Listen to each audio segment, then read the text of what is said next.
Ya, pertanyaan pertama tadi apa? Pertanyaan pertama? Pertanyaan pertama, apakah Yahudi itu antikris? Karena dia menolak Yesus sebagai Tuhan. Nah, saya jawab dulu nih. Apakah Islam itu antikris? Sebentar. Jangan diborong, karena nanti bingung. Ya kan, satu-satu. Tadi karena itu tadi keterangannya panjang, terus tiba-tiba pertanyaannya beda banget dengan penjelasannya. Jadi saya harus hati-hati. Apakah Yahudi antikris? Nah, kalau bilang Yahudi antikris salah, karena ada ribuan orang Yahudi yang percaya kepada Yesus. Betul, Pastor. Ya kan? Itu, sebentar. Di zaman Yesus ada ribuan orang Yahudi yang percaya Yesus. Jadi tidak bisa orang Yahudi disebut antikris, bahkan para rasul adalah orang Yahudi. Ya kan? Nah, kemudian gara-gara setelah tahun 300, 325 ya, Konsili Nikaya, maka tidak ada orang Yahudi. Tidak ada orang Yahudi yang percaya Yesus. Masalahnya di mana? Apakah terus gara-gara ini tuh mereka jadi antikris? Seperti tuduhannya Martin Luther? Enggak. Karena orang Yahudi berkata, yang namanya Mesias itu harus manusia. Di dalam Matius sampai Yohanes, di dalam Matius, Markus, Lukas deh, yang Yohanes beda, ya Matius sampai Lukas, Matius, Markus, Lukas. Yesus itu bilang apa? Anak manusia loh. Salah nggak? Nggak salah kalau orang Yahudi bilang Mesias itu harus anak manusia. Tetapi sejak tahun 325, sifat Yesus sebagai anak manusia itu malah ditanggalkan loh. Yesus harus Allah. Kalau nggak mengaku Yesus Allah itu dihukum loh sama gereja loh. Yang tidak mengaku Yesus sebagai Allah dihukum. Padahal Yesus berkata, aku anak manusia bolak-balik. Apakah Yesus Allah? Oh iya. Tetapi pengakuan itu tidak perlu. Justru yang harus diperlukan mengakui Yesus sebagai anak manusia. Seperti yang di dalam 1 Yohanes. Antikris adalah orang yang tidak mengakui, yang menyangkal Yesus telah datang sebagai manusia.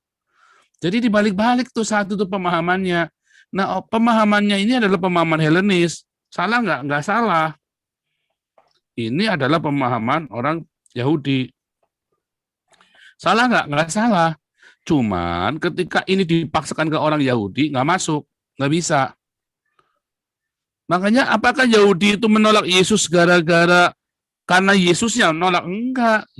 Orang Yahudi menolak Yesus yang dijelaskan oleh orang Helenis ini. Sama seperti kalau Anda datang kepada orang Yahudi sekarang, penginjilan kepada orang Yahudi, ketokkan kepala saya kalau Anda bisa menangkan orang Yahudi dengan cara menjelaskan Trinitas. Itu ya. Nggak akan bisa. Begitu cerita Trinitas, minggir. Oh, perjanjian lama cerita begini, cerita begitu. Orang Yahudi bilang, saya ini berbahasa Yahudi dari kecil. Dari lahir ceprot, saya udah bisa bahasa Ibrani. Lah, kamu itu baru belajar 1 semester, udah merasa lebih jago dari saya. Itu yang diomongkan orang Yahudi kepada saya. Tapi saya sudah menangkan 2 orang Yahudi selama di Eropa ini. Tanpa harus pakai Trinitas. Maka menjelaskan Yesusnya tuh jangan pakai Yesus dengan versi Helenis. Apakah dengan berkati berarti Yahudi antikris? Enggak. Yahudi tidak antikris sama sekali. Dia mengharapkan Mesias itu datang loh. Ada rabi namanya Rambam sama Ramban. Ya. Ini Maimonides. Ini Nahamides. Ya kan? Dua-duanya percaya bahwa Mesias akan datang sebagai anak manusia. Yang Ramban sebagai anak manusia, yang Maimonides adalah kondisi mesianik, Yesaya 11, Yesaya 65. Apakah mereka antikris? Enggak loh, mereka mengharapkan loh Mesias yang sebagai anak manusia datang di atas awan-awan membebaskan mereka loh. Tapi kan Mesias kan sudah datang 2000 tahun yang lalu, Tuhan Yesus, dan mereka menyalibkan dia. Siapa bilang mereka? Ya, orang Yahudi itu kan. Oh, bukan orang Yahudi. Yang menyalibkan Yesus bukan orang Yahudi loh, orang Roma loh. Ya, atas permintaan orang Yahudi karena jangan dicampur aduk. Yang menyalibkan Yesus adalah orang Roma karena Yahudi tidak mengenal hukuman salib. Yang mengenal hukuman salib adalah Roma. Mengapa Minta maaf, disalib? Pak Paul. Nanti dulu, Pak. Minta Nanti maaf. dulu. Hati-hati, Pak. Nanti dulu, jadi stop. Ya, orang Yahudi tidak mengenal hukuman salib. Yang mengenal hukuman salib adalah orang Roma. Mengapa ada disalib? Karena dia memberontak kepada kaisar. Salib adalah hukuman untuk orang-orang yang makar. Maka Yesus itu dianggap sebagai makar kepada kaisar karena dia dianggap menganggap dirinya adalah raja. Makanya tulisannya Yesua Hanosri wa Melek Hayahudi. Yesus orang Nazaret, raja orang Yahudi. Itu hukuman makar. Apakah Yahudi itu menolak Yesus? Bukan loh, Pak. Imam Yahudi saat itu menolak Yesus. Bukan orang Yahudi loh, Pak. Zaman itu ada ribuan orang Yahudi yang menerima Yesus loh, Pak. Ya. Jadi Bapak jangan campur adukin, Pak. Jangan gara-gara satu orang terus menganggap semua orang Yahudi menolak Yesus. Oke. Nggak bisa. Ya. Jadi nanti dulu, yang menerima Yesus itu lebih banyak daripada yang menolak Yesus di zaman itu, Pak. Saya yakin ada ribuan, sampai Yakobus pun bolak-balik bilang di Kisah Rasul 15 sama Kisah Rasul 24, Kisah Rasul 15 sama Kisah Rasul 21. Itu ada ribuan orang Yahudi sekarang. Bahkan para imam-imam Yahudi pun banyak yang jadi murid Yesus. Ya kan? Nikodemus, Yusuf Arimatea, itu anggota kehormatan Yahudi semua itu, Pak. Jadi nggak bisa dipukul rata, Pak. Nah, itu yang pertama. Yang kedua, apakah Islam adalah antikristus? Oh, nanti sebelum kita masuk ke yang ini, ya. Jadi sekarang Yahudi yang sekarang yaitu Yudaismenya ya, yang Yudaisme yang mereka tidak menerima Yesus yang Trinitas. Jangan salah loh, Pak. Kalau kita menjelaskannya Yesus ini Mesias anak manusia, ya, mereka akan terima, Pak. Masalahnya orang Kristen selalu datang kepada Yahudi menjelaskannya ini, Pak, bukan yang bawah, Pak. Ya repot. Nggak akan bisa, udah. Pokoknya begitu bawa-bawa Trinitas ke orang Yahudi, udah.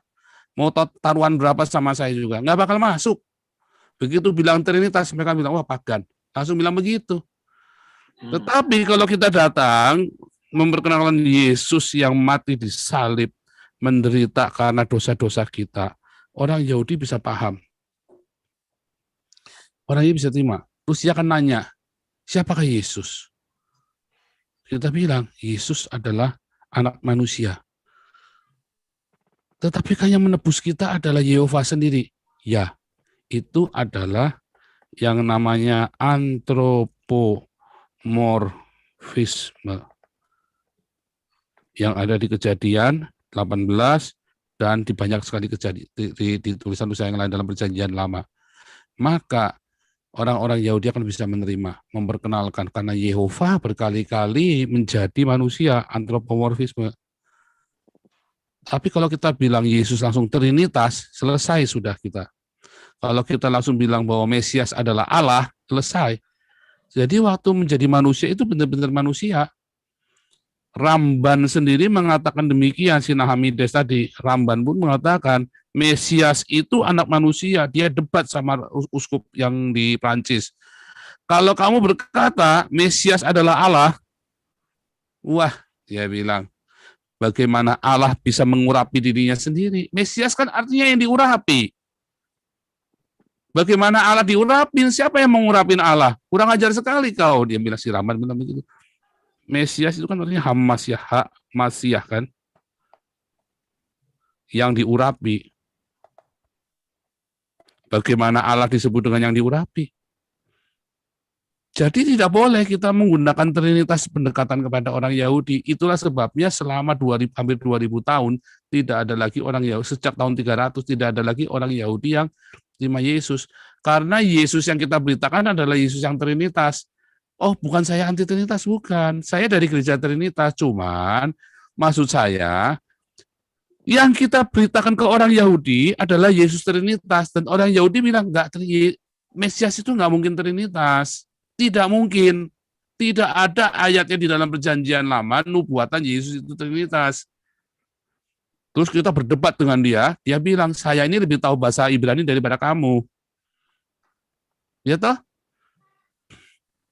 Nah, kemudian orang-orang ini sok-sokan semua, pada nggak bisa bahasa Ibrani, tapi sok-sokan ngajarin Trinitas ke orang Yahudi. Tambah disemprot lagi.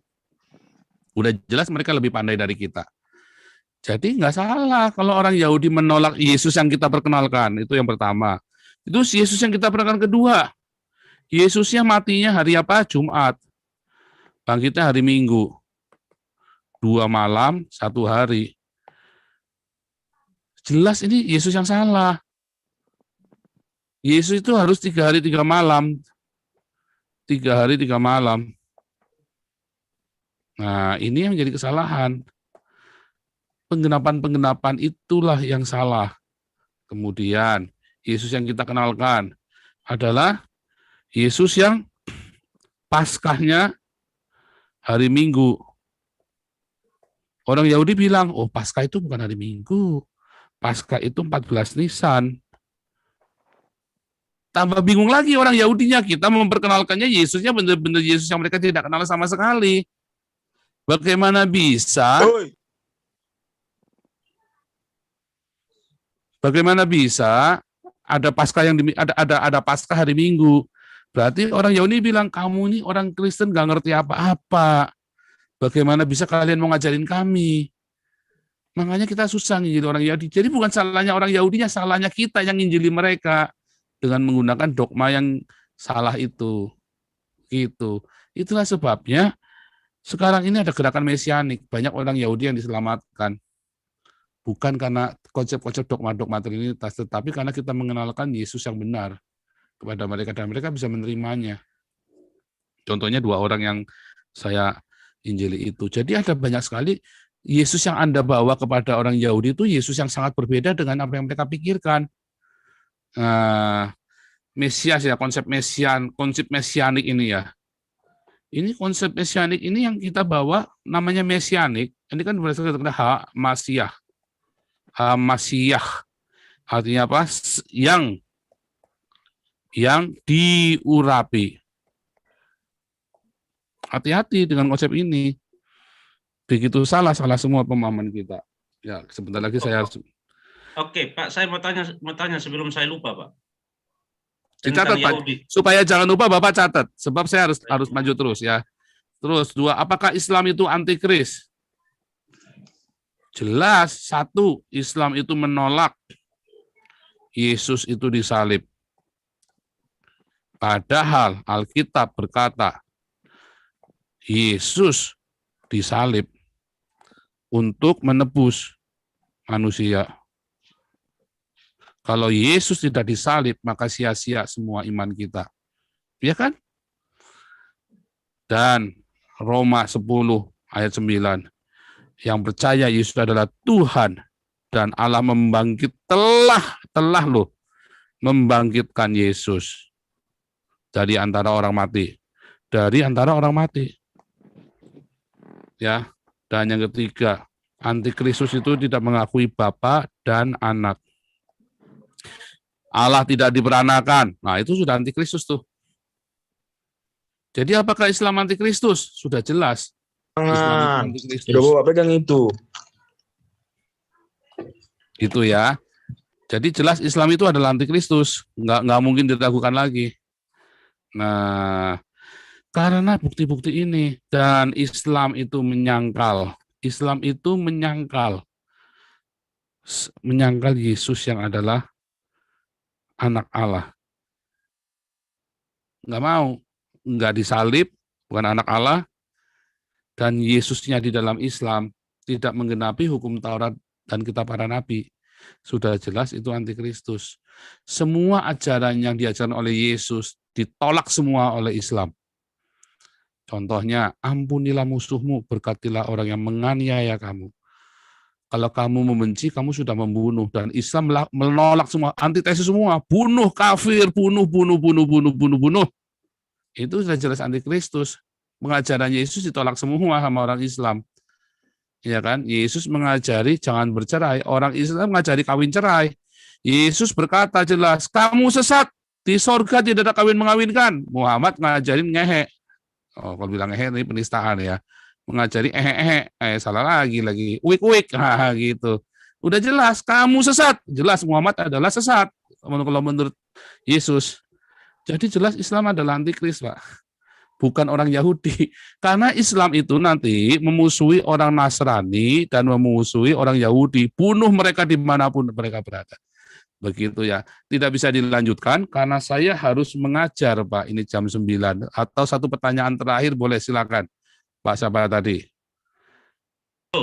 Jadi Ya. begini, jadi pengertian saya dari apa yang Pak Paul jelaskan, berarti Yahudi yang terima Yesus itu yang dikatakan pengikut Kristus. Mereka memang orang Yahudi, tapi mereka menjadi pengikut Kristus ketika terima Yesus. Tetapi Yahudi yang tidak terima Yesus itu adalah antikris. Bukan. Itu adalah antikris karena mereka tidak terima Yesus. Gitu. Bukan. Mereka masih menantikan Mesias yang datang pertama kali. Bukan, Pak. Bukan, Pak. Kalau gitu Buddha itu antikristus dong. Hindu antikristus. Ya, kalau Yahudi ini kan jelas-jelas mereka menentang ketuhanan Yesus.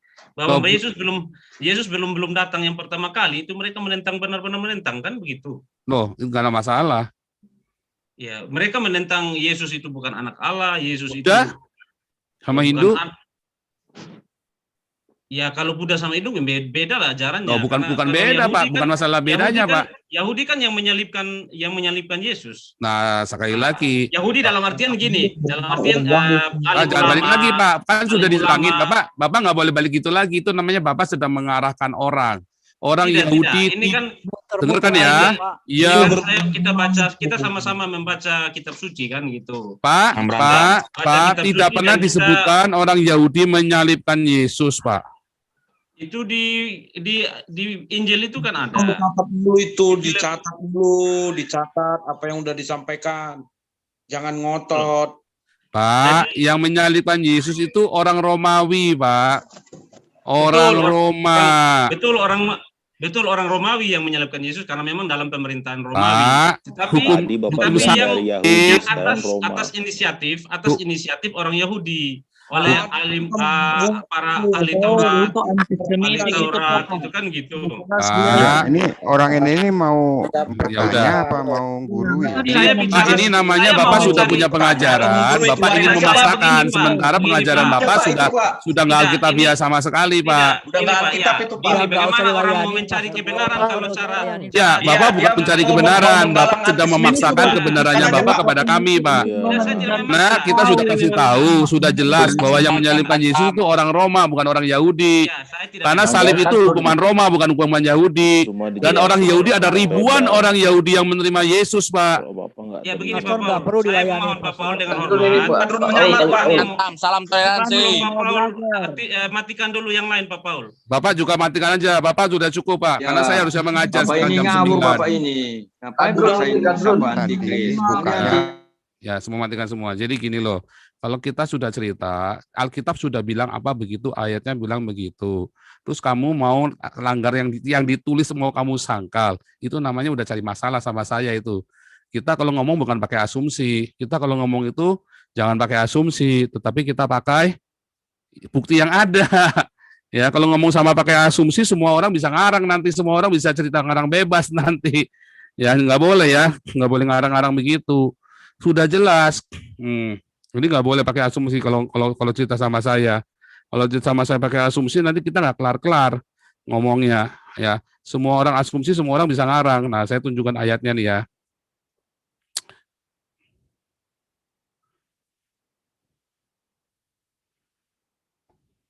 Karena saya harus mengajar nih, saya udah terlambat 5 menit. Ya, jadi kalau sudah terlambat begini, saya bisa ini nih, bisa nggak sabaran nih kalau udah begini nih. Kalau udah terlambat begini masih ngeyel gitu ya. Ini ayatnya nih, baca ya, Kisah Rasul 21 ayat 20. Mendengar itu mereka memuliakan Allah, lalu mereka berkata kepada Paulus, "Saudara, lihatlah beribu-ribu orang Yahudi." Masa kita masih mau ngeyel ini? Kurang tebel ya.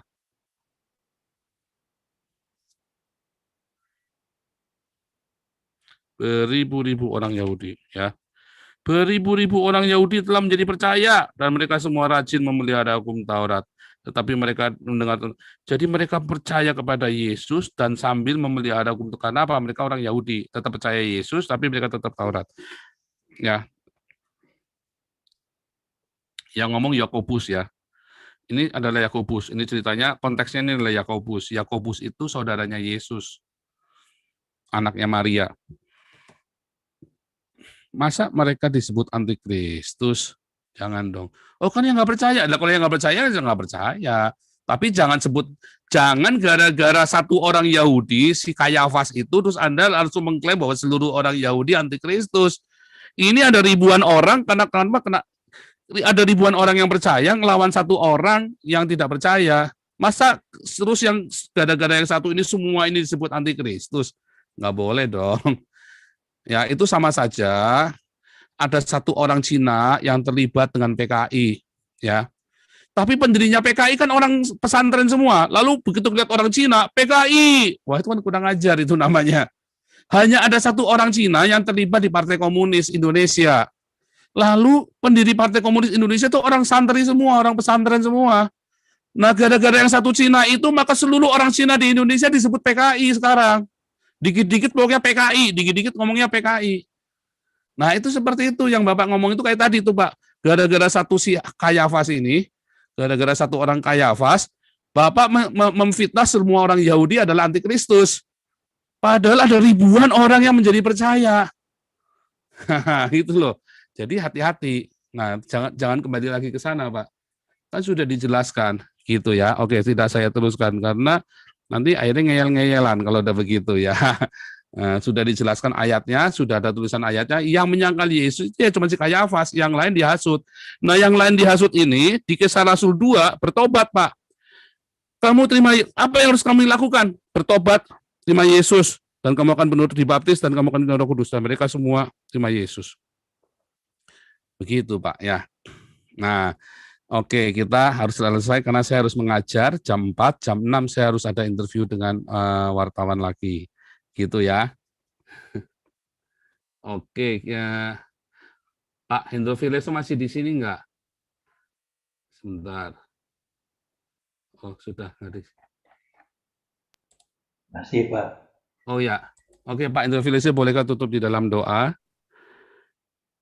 Sekalian berdoa buat Papua dan Poso ya. Silakan, Pak. Terima kasih. Masih ada yang mau framing ini kan tidak. Nggak apa-apa. Karena saya harus mengajar ini jam 9 malam ini harus mengajar. Nanti besok kita lanjutkan. Besok kita masih tetap, tapi Sabtu besok kita nggak cerita Israel lagi. Hari Sabtu kita fokus dengan Israel karena ada Ibu Monique Rakers ya jam 6. Kalau besok jam 8 sore kita masih tetap tanya jawab. Kalau tadi Pak siapa tadi? Pak Sibuta Gua Hira tadi nanti boleh besok lanjutkan. Nah, kalau tadi endingnya itu dulu ya.